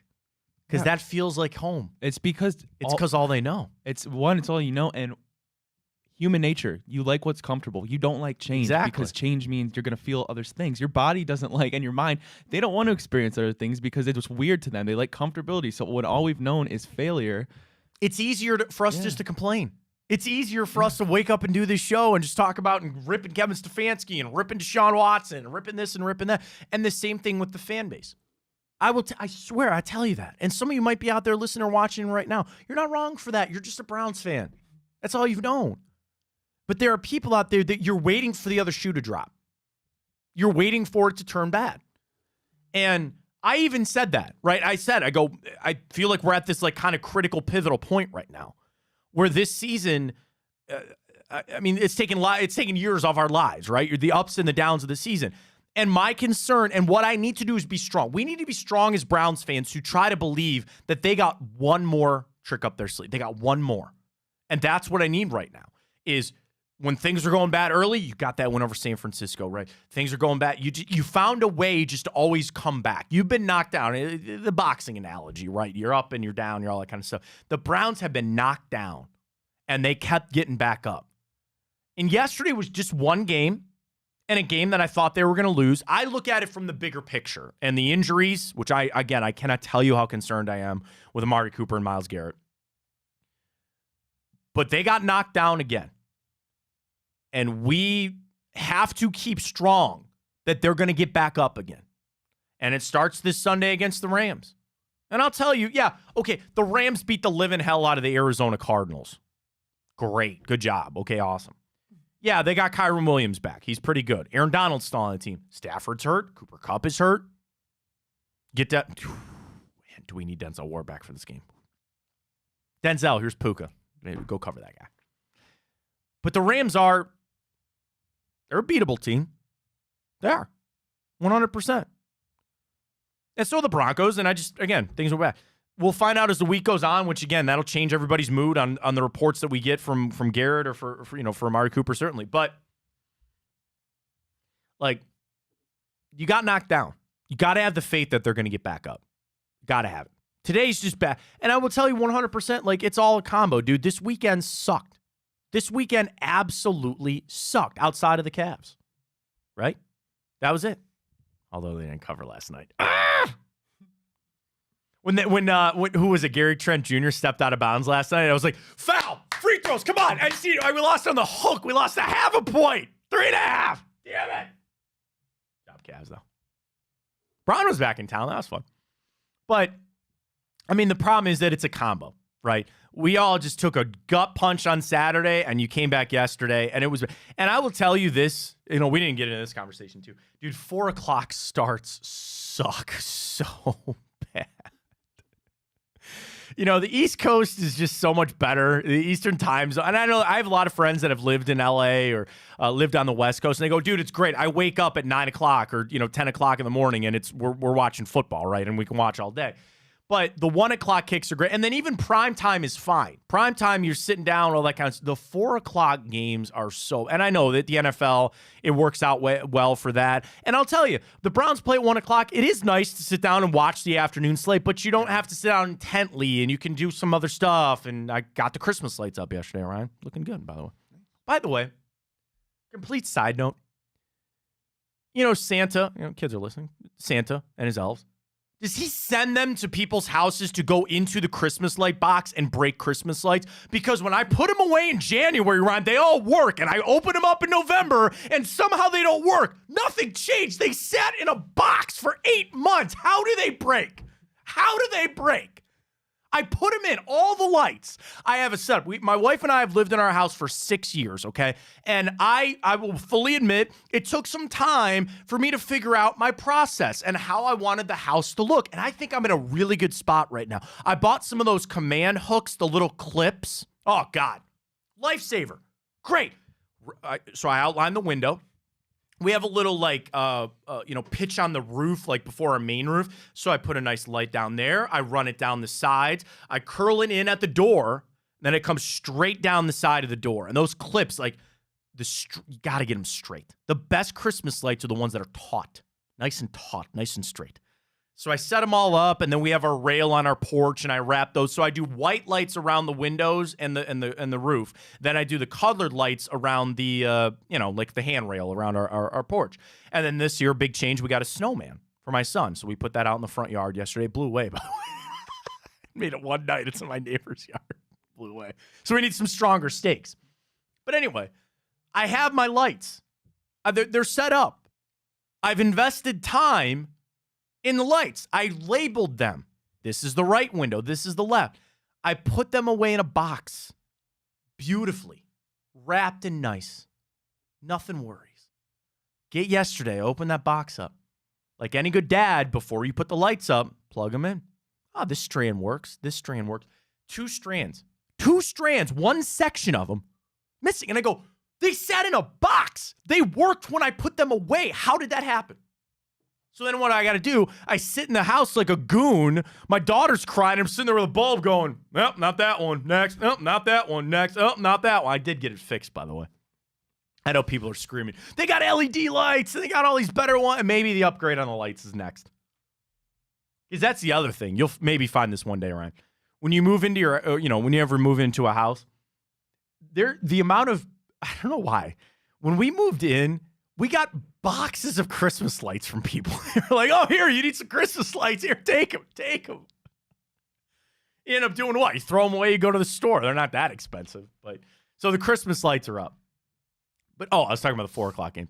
But, yeah, the 4 o'clock games suck. I hate them. And we got another one this weekend, of course. So, all right, that's a new record for our show, an hour and a half. Well done. I appreciate it. All right, let's do this. Let's come back. I do want to – we got a half an hour to fly, okay? I want to do around the league. Who are you going to remind me about? Quentin Johnson. Thank you very much. We'll do around the league. We'll combo that with the good, bad, and the ugly. We'll get to our typical bets for tonight. Use that code BigPlay100. We're okay. We're okay. Well, you know what? I got to factor in the $40 bottle of whiskey I got to buy Sonny right now. For those who don't know, Sonny Gupta from Tipico joins us every Friday. Noted Michigan fan, and I bet him a bottle of whiskey. So got to pay up on that. So if you count that in, I'm down. But I was about even on the weekend. Hit the under last night. We got a pretty good matchup tonight. I don't want to guarantee, you know me and guarantees, Ryan, but I got a little feel for tonight's game. So we'll get to our typical bet. We'll try to get a boost in. Maybe we'll get a little boost in tonight as well for Monday Night Football. So stay tuned, but get loaded up with Tipico, folks. Use that code BigPlay100. When you sign up, you bet $25. So do this. Deposit $25, bet $25, and you can pick whatever you want. Any game. Tonight, money line if you want, Chicago, Minnesota, whatever you want to see. Place your bet, and then you will get $100 in bonus bets in your account. And the fun thing is, dude, line it up for championship weekend here. College football. I love it, dude, because we got games on Friday. This past weekend, what did everybody do Thanksgiving? You sit around and talk bets. I was at my brother and sister-in-law's, and I even hanging out with my brothers in the text group. Hey man, what are we doing here? What's the point spread? It's just fun. And gamble responsibly. 1-800-GAMBLER if you have a problem. But $5 or $10, and even then, again with Tipico, get these bonus bets. You get these bonus bets, you throw $10 on a game. It's going to be a lot of fun. We got a lot of football, still plenty to go. And the Cavs, I'm feeling really good on some of my picks here with the Cavs. Feeling really good. Other than that 3.5 last night, the Williams, but that's okay. Sign up today, Tipico. Download the app and use that code BigPlay100 when you get signed up. Get your bets in. We'll make our selections a little bit later for Monday Night Football, including, real quick, I got to do our picks too. Do you see that the favorites went 12-3 this past weekend? Best season of the year, or best week of the year in pro.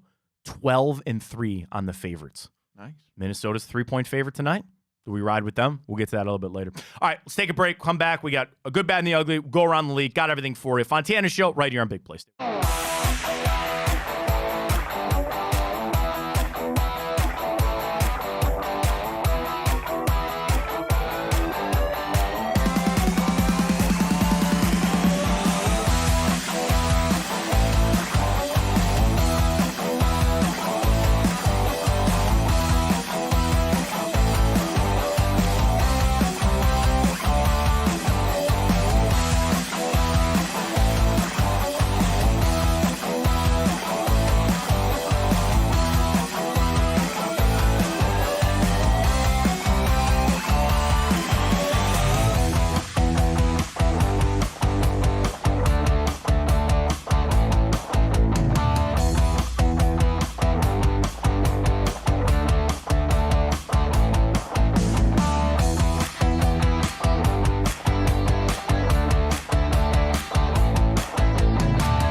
All right, as we always do on a Monday, time to go around the league. I'll do it tomorrow because we got to make our Monday Night Football selection tonight. Vikings -3, but we'll get to that coming up. Ryan, take it away. And look, Thanksgiving slate, we got a recap. Got it all around the league. Go ahead. Alrighty, well, man, I know I called this one, so I'm pretty proud of that. But Green Bay, they not only cover, they beat the Lions. Jordan Love, a pretty solid game for him. He had 3 touchdowns in this one. Kind of a shocker there, Matt, but good for the Packers, honestly. Yeah, I mean, I read an article this morning. I clicked on it. Is it time for the Packers to extend Jordan Love? I don't know. We'll see how that goes. Yeah, I memean, the Packers are a little bit of a feisty team. I think it's impressive what they do. Like, Aaron Jones missed that game again. Christian Watson, they're a young team. They're good and then they're bad. I mean, the thing about the Lions, can you really trust them as they get ready for the playoffs? Seriously, it seems like every big game, pseudo-big game that they're in, they fall. I don't get it. So I would be questioning some things there with the Lions. Alrighty, well, the Cowboys destroy the Commanders 45-10. Why, Matt? Because they're at home, and that's what they do at home to bad teams. Yeah, I mean, listen, is that, again, same thing. Does that really solve a lot of the things going there with Dallas? I still don't buy the Cowboys. I don't think they have enough offensive weapons, even though they put up 41 odd some points in that game. Dallas is like a lot of teams. They're just waiting around for the playoffs, and that's when it's all going to matter. That's really when the rubber's going to hit the road there. For the Commanders, I mean, of course, there's reports out now that Josh Harris, their owner, he's going to make changes. Ron Rivera's out of there. Probably a good call to make that clean sweep there and just get it going. The question is, do you think Sam Howell is it? Because I would start to be saying no. There was a strong time that there was a yes, but Commanders suck. So, all right, well, the 49ers throttle the Seahawks. McCaffrey, 114 on the ground and 2 touchdowns. Geno Smith, not a great game for him. Now, 49ers, juggernauts, they're still really good. Same thing with Seattle. I trust them less than I trust Dallas. But here's the interesting thing.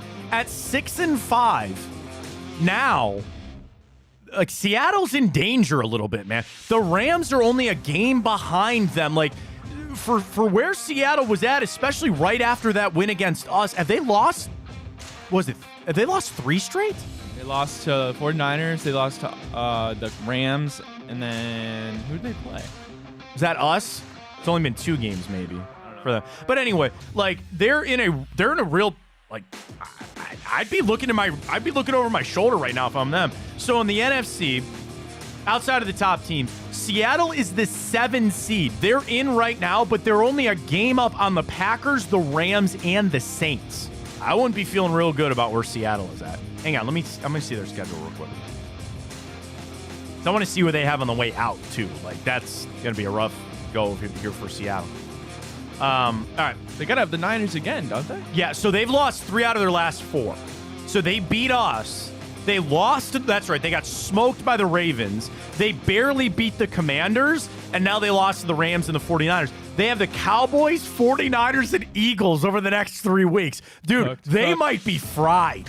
They might be in a lot of trouble up there in the Pacific Northwest. Keep that in mind when we make our selections moving forward.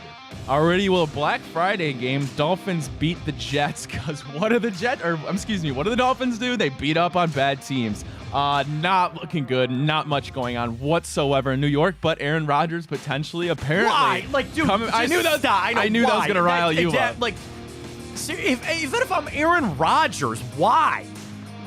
Why? What is the point? It's stupid. Yeah, I mean, Zach Wilson's not good. Tim Boyle's even worse, I think, somehow getting that start. Would you fire Robert Saleh? Got the built-in thing. Like, dude, what did you want me to do? But, again, if I was Woody Johnson, I'd be like, do you see what Kevin Stefanski's doing over there in Cleveland? Seriously. Make that comparison. And granted, Rodgers, well, a lot of people wanted Saleh over Stefanski. Oh yeah, I mean he was a hot name here. The thing is, if I was sitting here trying to say we should fire Robert Saleh, I'd say look at what Kevin Stefanski has done in Cleveland, and your situation was more advantageous. Why? You knew Aaron Rodgers was going to be out. Browns had to play this back and forth bullcrap game with Watson. If he was going to be in or out or play or not, it's not his fault, but that's just what they had to deal with. I could make the case that Robert Saleh could be out, and that could be that would be a pretty interesting opening. Belichick? Woody Johnson's seen a lot of them. Him and Rodgers would be fun. Nah, that wouldn't happen. There's no way that would ever happen. But, yeah, Jets are down. They're down bad. Are you the Steelers become the worst 7-4 team in NFL history? The points might not reflect it. You give them a half a win. That's bullcrap. That's a half a win. That Bengals team's a JV squad. Well, the numbers might not reflect it, but they did have a better, their best offensive game this season, and that does come after they fired Matt Canada. So maybe a little bit something going for them. Yeah, Pickett didn't throw a touchdown, but 100 yards almost for Najee Harris and a touchdown. We'll see. I can't put much stock in them beating the Bengals. They're a shell. They're a shell themselves. All right. Well, the Jaguars claim. Well, they were the best team, but now they're even more so in the AFC South. They beat the Texans 24-21. Texans almost came back again. Good for C.J. Stroud. They just missed that field goal, hit the uprights. Jacksonville, and you know my thing about Jacksonville and Trevor Lawrence. Yeah, there are games where I go, what are you doing? They just don't seem like a consistent team even within. I think for Houston, that's a little primer, and I love that. Hey, man, this is a team that you're going to have to face for a long time. This is a perennial playoff team. Compare ourselves a little bit. Now, they've done that when they beat Cincinnati, and they've done that, playing some of the other teams they have. Make no mistake, you still should be high on Houston. Tank Dell, so good. Things are going well there for the Texans. Alrighty, well, the Colts beat the Buccaneers 27-20. Colts get their 6th win of the year, and Matt, the Baker and the Bucs probably out of it, and the NFC South just keeps getting worse. Bull's gonna get fired. Sorry, man, the dry air, my nose is so itchy right now. I am too, man. That's bad. It's that time of the year. It is the season. Dude, the Buccaneers. How bad does Mike Evans feel sitting there, man? You can't beat Gardner Minshew. Seriously? It's good for him, though, in terms of he's still having a great year. And, it's fantastic. And so he's going to get paid. Well, and yeah, he's hitting free agency, and he's like, dude, get me out of here. Mistake probably that they didn't trade him away. The thing is, has Baker Mayfield done enough, do you think, for Tampa to give him another shot at starting? Here's what I would do if I'm Tampa. Unfortunately, I think Todd Bowles is probably going to lose his job there. I'd run it back with Baker, but I would also draft a quarterback. Not in the first round necessarily, but somewhere close, somewhere semi-high. Bringing a little competition. The problem is, dude, he got sacked 6 times that game. 6 times. But I'd run it back for Baker if I was Tampa. Alrighty, well, speaking of the NFC South, gosh, I hate that division. The Falcons beat the Saints 24-15. I'm done with the Saints. Damn it! God! Did I pick them? Yeah, you did. Yeah, I'm sure I did. But Atlanta now back in first place in the NFC South, Matt. The Falcons are not the Saints, man. Come on, it's so bad. I think Dennis Allen dude. Think about literally all we've done is gone through around the league, and I go fire Ron Rivera and fire Todd Bowles. I think Dennis Allen's gonna get canned. I'd fire his ass. You got all that talent on offense. He's a defensive-minded coach.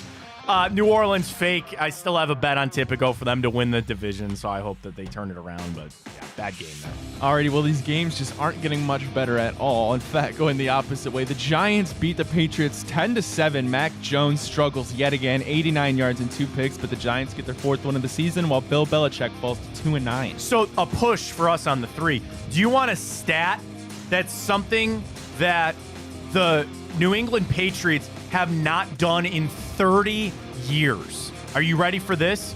Ironically, the last team to do this was the 1993 Patriots.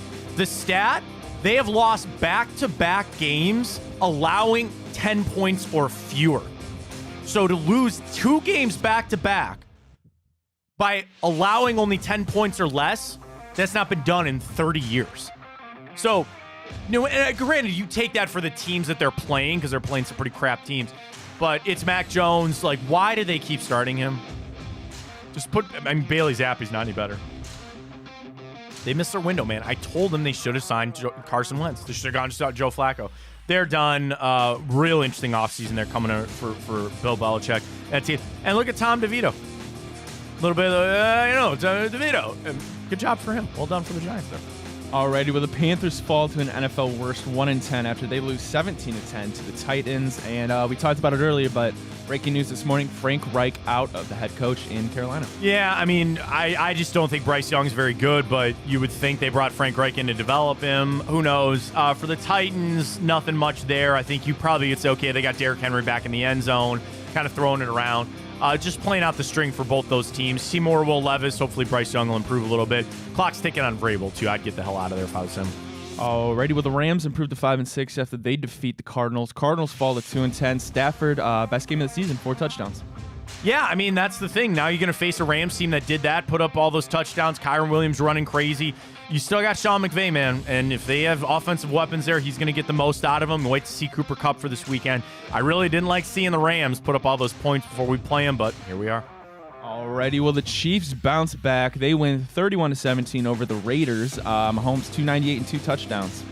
Yeah, I mean, I think about that, like, that's just like a get right. That's just like a confidence game. There's no world that the Raiders were going to be in that. They made a lot of mistakes in that game. Chiefs, just a good, nice, solid win there. Good cover, too. Eagles survive in Philly against the Bills in overtime. Jalen Hurts with the game-winning rushing touchdown in overtime. Philadelphia improves to a NFL best 10-1, while Buffalo falls to 6-6. That was such a fun game to watch. That was so much fun to watch. Josh Allen cannot help himself. He cannot help himself from throwing an interception to blank the game away. And should have had another one, too. He had a low one that didn't get picked off. Bradbury had the one. I don't know how you sit there and watch Josh Allen quarterback and feel real good. He got the rushing touchdown, sure.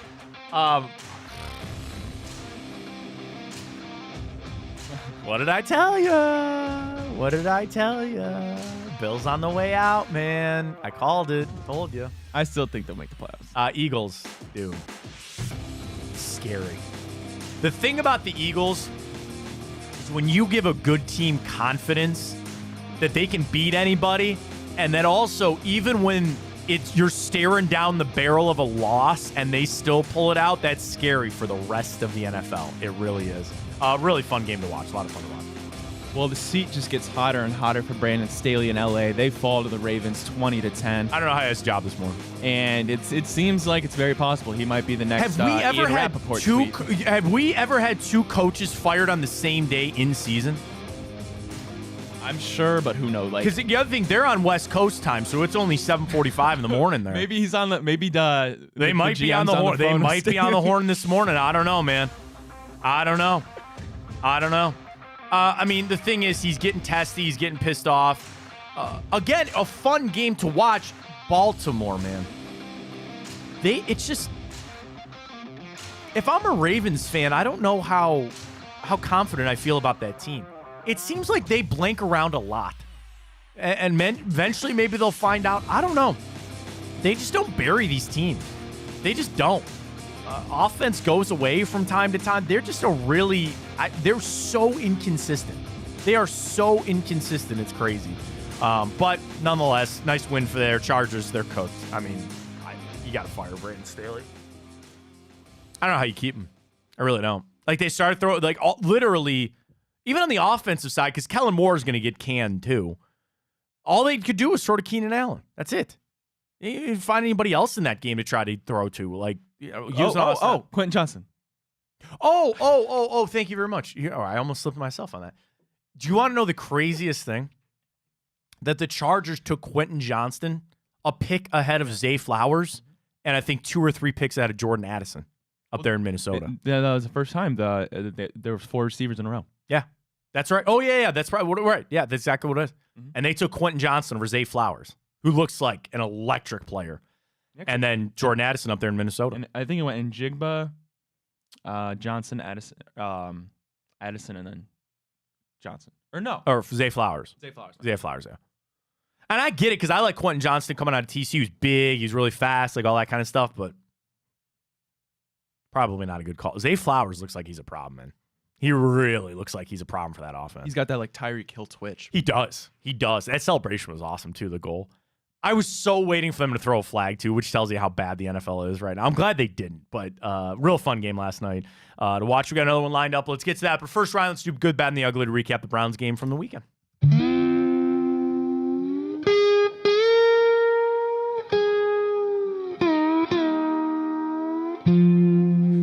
I love that intro, man. I love it. Oh, God. Sorry about that. Sorry, here we are. We'll be real short on the good because there's not a lot. I had to find one, Ryan, and I think Cedric Tillman. There was a lot put on him stepping up when they traded away Donovan Peoples-Jones. He's had the limited opportunities, but of course, as we know, if it is Dorian Thompson-Robinson, their high school quarterback, I saw a little bit there, and I liked the pick. I love the pick. Gonna need him to step up huge now if Amari Cooper's gonna miss some time. So really my only good for that game, Ryan, was Cedric Tillman. And again, limited sample size. That was his best game of the season, best game of his career. So it was good to see out of Cedric Tillman. There's a lot of bad. So here we start. One of my biggest concerns from that game, that the Denver offense exploited something bad on those trap plays. And for those who don't know what a trap is, it's in the middle of the offense where the center and the guard is. You actually don't block one of the D tackles. You let him come up, and then you kick him out with a guard, and you run a trap play inside. The whole point is to let the defensive lineman come up the field and think, oh, yeah, man, I'm going to make a play, and then you block him out. They were running that to perfection. Perfection yesterday. And I think they exploited a little hole on Jim Schwartz's defense. And then also, when you saw Russell Wilson come up to the line, get the Browns to show their defense, and then he made the play, made the change. And, I mean, I know people were freaking out about that. You were facing the worst rush defense on the Broncos side, and you didn't run the football. And then you had the best run defense, or one of the best run defenses, and you got gashed. I mean, Javonte Williams had a game right there. So certainly the Browns defense specifically getting exploited was a bad. The drops. It's now become a problem. It has truly become a problem for the Browns offense on the drops. It's in their heads. And, you know, I don't know what you do to get rid of them. You spend time on the jugs machine, but a lot of times you'll hear people say that is actually counterproductive, because if you spend so much time focused on it, and I'm going to spend time on the jugs machines after practice and do all these other drills, all that is reinforcing in your head that you got a problem. Sometimes what you need is to do nothing and then just make a couple of catches and get back in the flow of things. It's across the team right now, and you're going to have to deal with Joe Flacco now. I am operating on this Monday that Joe Flacco will be your starter. That's yet another quarterback that these guys are going to have to get used to. The drops are a serious problem, and you're not helping anybody out when you do it. You're dropping first downs. You're dropping first downs to make it second and short. Just the impact is monumental. And it's not one or two, Ryan. We're talking about 6, 7, 8 drops a game for this team, and you just cannot have that. What really sucked too about yesterday was that obviously everyone saw the touchdown that Njoku dropped, and it sucked because he had two nice catches that same drive, and if he would have ended that with a touchdown, that could have been a turning point. That's what I'm saying. Just and that flip. It really sucked to see that. Just that flip, absolutely. So that's a real tough thing. Not running the football yesterday was the bad. That on an offense that was stagnant. That's what people were screaming for. I know things changed with PJ Walker and you were down. I guess there's a world that you could say it was a good, because when they did run the ball, they were able to be semi-effective. Not running the ball, people are really upset with it today. It's on the bad. And then the final one is the Cooper and Myles Garrett injuries. I am extremely concerned. You know, Myles Garrett hearing a pop, okay, that's not good. And it's a shoulder that he's already dealt with injuries. It's the one that he injured in that car crash last year. And no matter what, the position that he plays, you need two hands. You need to be able to push off of guys and do all your moves and all that kind of stuff. I know he's a tough guy. I don't question that at all. But dude, it's scary to think about what this defense would be without Myles Garrett. It truly is scary, and you might have to do that this weekend against a team that just put up 37 points and Matt Stafford throwing 4 touchdowns. That's a tough thing. And then certainly Amari Cooper, dude. Rib injuries. Talk to any pro player, okay? Ankle injuries suck. Knee injuries, shoulder. One of the most painful injuries, and frankly, one of the worst, is rib injuries. Do you want to know why it's one of the worst? It's bad, but it's sometimes not bad enough to play. And then you have to play games where you can't breathe. Imagine in Denver, too. And Denver, too. Right? that you're dealing with rib injuries. I go back, this was early in my career. Trent Richardson, after his rookie season, rushed for almost 1,000 yards. And at the end of the season, locker room cleanout day, unsuccessful season, we talked to Trent Richardson. And he finally admitted to us how bad his rib injury was. He injured his rib in like the second or third game of the year. He said he had a hairline fracture and cartilage damage. Ryan, he told us that he had to go buy a specific bed to sleep at night because he couldn't sleep. That's how bad his rib injury was. And he could only sleep like propped up on the non-injured side. He said he couldn't lay on his back, and he sure as hell couldn't lay on his stomach. That is the rib injuries sometimes you got to deal with. And we hear it, like, dude, the separation of those ribs, that cartilage all in there, I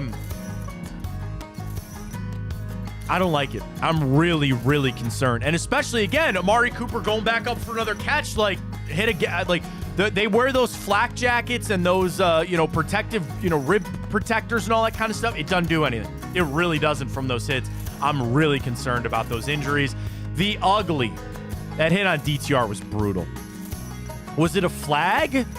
You made head contact. That's a flag in today's NFL. But got popped in the jaw, blood in the mouth. That was one of the more brutal hits I've seen for the Browns this season. And he's going to be out with a concussion, so that certainly wasn't ugly. Yeah, and I'm honest to God, I'm okay with, because the NFL, it should have been called a flag just because of the way the NFL is molded into. I'm not that upset, right? But what I am kind of upset about, and it's not fair, but it makes sense, it's all logistics, is just the fact that if that was Patrick Mahomes, that dude might be getting suspended. If I'm being completely honest with you. And it just sucks that's the reality of it. Yep, I agree with it. Final uglies this weekend of football. Outside of high school, like if you're a St. Ed's fan, or shout out to Glenville or Hoban or any of these teams going to the state playoffs or state championship, congratulations to them. But on the NFL and college side of things, it was a really bad weekend of football. And then my final one is cranberry sauce. Don't nobody like cranberry sauce. It's trash. Yeah, I agree. It's just trash. Nobody likes it. So there's the good, the bad, and the ugly. We do it every Monday. All right, let's wrap it up. Kind of drown our sorrows a little bit with Tipico. Use that code BIGPLAY100 when you sign up, folks. You bet $25, you get $100 in bonus bets at Tipico. And you can bet with us on Monday night. You could bet all the college action coming up. You got NCAA basketball, pro basketball. You got hockey. It is a beautiful time to be alive here in the state of Ohio. And bet with our friends at Tipico. Use that code BIGPLAY100. You deposit 50, deposit 25. You can deposit 50 if you want. Deposit 25, bet 25, and you get $100 in those bonus bets right in your account, and you can bet with us all season long with Tipico. All the shows presented by our great friends at Tipico. So get signed up today. Let's get to it tonight, Ryan. We have the Chicago Bears making the short trip up to Minnesota, US Bank Stadium. I have it at a 3.5 spread for tonight. It opened at 5.5. And I'm sorry, I don't have the public money here. Give me 1 second. And I want to see what our boosts are for tonight, too. You want to get a boost in for tonight? Let's see if we both like a pick for tonight. Public money is split 50-50. 50-50. I've got it at 3 on our friends at Tipico with an over-under of 43.5. Let's get to some of our trends. I'll start with their latest games. So Chicago, that close game against Detroit that they lost, and they beat Carolina the week prior. Justin Fields back. For Minnesota, their shocking loss to Denver ended a 5-game win streak for Minnesota. In all of those games and the wins, here's the crazy thing. They've covered in 6 straight games, because even that loss to Denver, they've covered in 6 straight. The under seems to be the play for Minnesota. That is 4-2 in their last 6 games. For Chicago, same thing. Under has hit 3 out of their last 4 games. And I bring that up because I want to get to some trends on the over-under for tonight.